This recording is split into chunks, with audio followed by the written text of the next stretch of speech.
اچھا جی، آپ یوٹیوبر ہیں؟ جی میں یوٹیوبر ہوں. اور کیا موضوع کیا ہوتا ہے آپ کا؟ بس سوسائٹی پالیٹکس. واہ واہ واہ، پالیٹکس ایس دفعہ پھر نون لیگ نو سپورٹ کر رہے ہو؟ بالکل بھی نہ. مکی تے ساریاں سیاسی جماعتاں نا زہر لگنیاں. پی ٹی آئی بھی زہر لگ دی جی تانوں. سخت قسم نہیں. یوٹیوب تے کی کارٹون ڈاؤن لوڈ کر دے. میرا تے بس چلے نا میں ساری سیاسی جماعتاں پر نا بین لائی چھوڑا. نہیں، اگر آپ کو سیاسی جماعتیں زہر لگتی ہیں تو پھر آپ پولیٹیکل یوٹیوبر کیسی؟ میں پالیٹکس کے حق میں ہوں لیکن کسی بھی سیاسی جماعت کے حق میں نہیں. یہ کمال ہے، سیاسی جماعت کے حق میں نہیں ہے اور پالیٹکس کے حق میں ہے. سر پالیٹکس نے پولرائزیشن کر دی ہے. ہاں تو پولرائزیشن ہوتی ہے، پوری دنیا میں ہوتی ہے، امریکہ میں پولرائزیشن نہیں ہے. لیکن جس حد تک ہماری ہو چکی ہے، ہمارے ڈفرینسز نفرتوں میں بدل گئے ہیں، نفرتیں دشمنیوں میں بدل گئی ہیں. میں نے ایک بڑی افسوسناک ڈیولپمنٹ دیکھی ہے کہ گروپس میں لوگ ایک دوسرے کو کہنا شروع ہو گئے کہ یار بات سنو، اگر اس گروپ کو کنٹینیو رکھنا ہے نا، اگر دوستوں کی طرح گروپ میں رہنا ہے تو یاد رکھو کہ گروپس کو برباد کرنے کا بہترین طریقہ ہے کہ آپ پالیٹکس کو لے آئیں، اور اگر پھر بھی پوری نہ پڑے تو پھر ریلیجن کو لے آئیں. شیرازہ بکھر جائے گا آپ کا. ڈفرینسز اتنے ہیں تو یہ ہونا نہیں چاہیے تھا، لیکن ہو گیا. پہلے ایک ہی گھاٹ پہ ہر پارٹی پانی پیتی تھی، سب بیٹھتے تھے، برداشت کرتے تھے. اب عدم برداشت ہے. اب واقعی ڈفرینسز نفرتوں میں بدل گئے اور نفرتیں دشمنی میں بدل گئی. تو پھر میڈم حل کیا ہے؟ ماشاء اللہ لگا دیا جائے؟ مجھے اس سے کوئی انٹرسٹ نہیں کہ ماشاءاللہ لگائیں یا کوئی اور لا لگائیں. اچھا یار، میں اس ویلاگر کی بات سن کے بڑا دکھی ہوں. آپ کے کافی فالوورز ہیں؟ جی سر 3 لاکھ سے زیادہ ہیں. اگر 3 لاکھ سے زیادہ آپ کے فالوورز ہیں اور پھر آپ کہہ رہی ہیں کہ مارشل لا علاج ہے اس قوم کا، مقام افسوس نہیں تو اور کیا ہے؟ یہ جو کچھ ہو رہا ہے حکومت ہے. تو اور کیا سر، ہم حکومت انہی کے ہاتھوں میں رہنے دیں. پہلے تے سواد لے لیا تسی باندر دے ہاتھ چ ماچس دے کے. جو مرضی کہی جا اٹھی نا میں تو پی ٹی آئی کے بارے میں آپ کا کیا خیال ہے؟ وہ تو سر ان سے بھی گئے گزرے تھے. اگر وہ کسی قابل ہوتے نا تو آج ہمارے سر پہ یہ نہ تھوپے جاتے. یہ تے سارے دی خلاف ہے کڑی. نہیں یہ بات سینسیبل ہے، لیکن بہرحال بینیفٹ آف دا ڈاؤٹ وہ پی ٹی آئی کو دینا پڑے گا، کیونکہ ابھی 1.5 سال تھا ان کا. It was too early. جو گیون سرکمسٹانسز تھے، میں پہلے بھی گزارش کر چکا ہوں، کووڈ-19 کو آپ اگنور نہیں کر سکتے. پچھلا کھاتا بیک لاگ جسے وہ کہتے ہیں، وہ ان کے سر پہ تھوپا گیا. اس سے نکل کر صحت کارڈ بھی دیا، پناہ گاہیں بھی دیں، احساس پروگرام بھی شروع کیا، نوجوان بھی تیار کیا گیا، اور اس کے باوجود شرح نمو نے 6 کا فگر ٹچ کیا.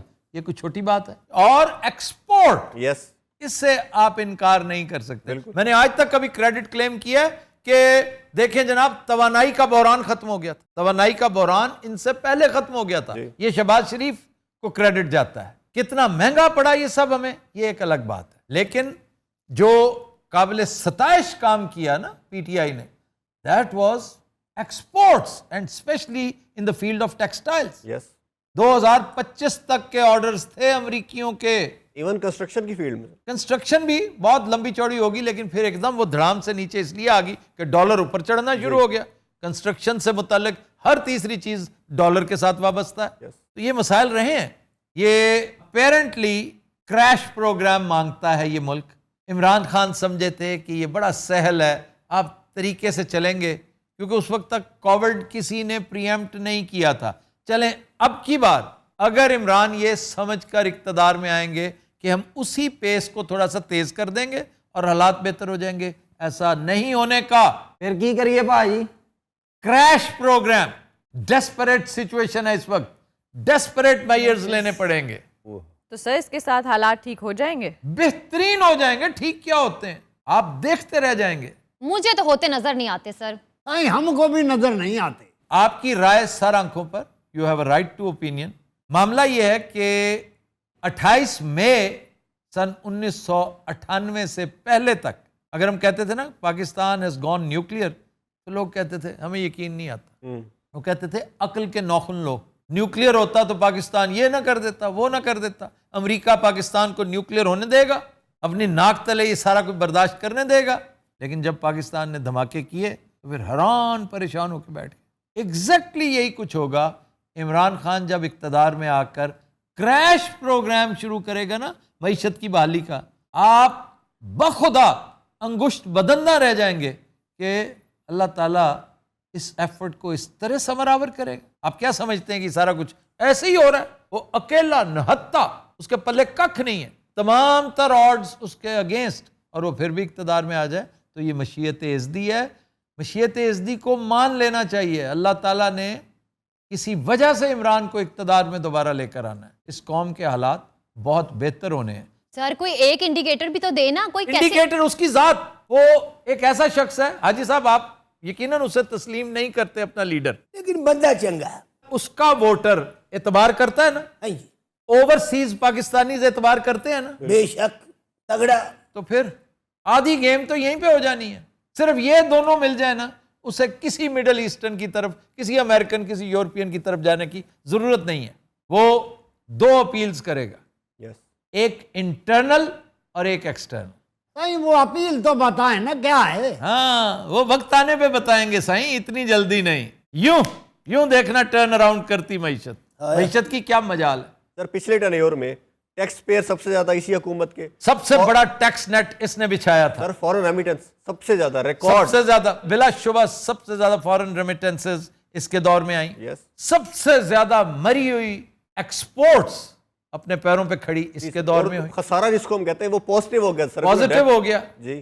اور عوام کی فلاح کا پہلا قابل ذکر کام جو گراؤنڈ پہ ہوتا نظر آتا ہے، جس کو صحت کارڈ کہتے ہیں، آتی جسے بند کروانے کی کوشش کی گئی۔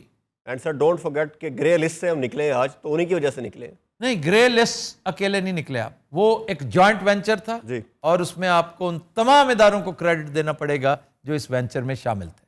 سائیں کچھ تو بتائیں۔ میں نے کہا نا اسے آ لینے دو، اٹس ٹو ارلی، پتہ نہیں وہ اقتدار میں بھی آتا ہے کہ نہیں، وہ آیا تو پھر بتائیں گے۔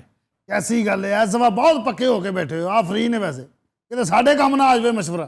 یعنی ساڑھے کم، اپنے آپ کو تم پکا نواز لیگی سمجھتے ہو؟ ساری زندگی بھاجی میرے والد صاحب نواز شریف دے عاشق سن، ہاں جی، انہاں تے پرچا ہون لگا سی۔ سر ایک لفظ ہے، کچھ لوگ سمندر کہتے ہیں اور کچھ سمندر۔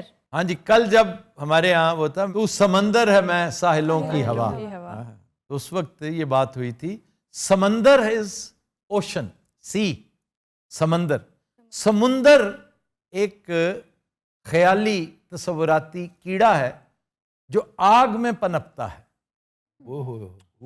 دیٹ از سمندر، اور اسے سیلمنڈر کہتے ہیں۔ سلیمنڈر ایکچولی اسی کی ایک قسم ہے، ایک انتہائی زہریلا یہ کریپ ہے، اسے گلا مانسٹر بھی کہتے ہیں۔ یہ گرینش اور یلوئش چھپکلی ہے، یہ ٹچ بھی کر جائے تو سمجھے آپ فارغ، پوائزنس ہے، انتہائی وینمس ہے۔ تو یعنی یہ سیلمنڈر کی اردو ہے سمندر۔ نہیں، کہتے ہیں کہ سمندر چونکہ آگ میں رہتا ہے، اسی طرح جو گلا مانسٹر کی جو پوائزن ہے اس سے محسوس ہوتا ہے، اس وینم سے، کہ بندے کو آگ لگی، تن بدن میں آگ لگ جاتی، جو ہی اندر گیا وہ پھٹ پڑتا ہے اندر سے، اس کے سیلز پھٹنا شروع ہو جاتے ہیں اور مر جاتا ہے۔ اسی سے سمندر سیلمینڈر بڑی خوفناک چیز ہے، یہ ہمارے یہاں نہیں ہوتی۔ It is found in southern United States and south America, Mexico, Brazil. اتنی نہ ہے، شکر ہے۔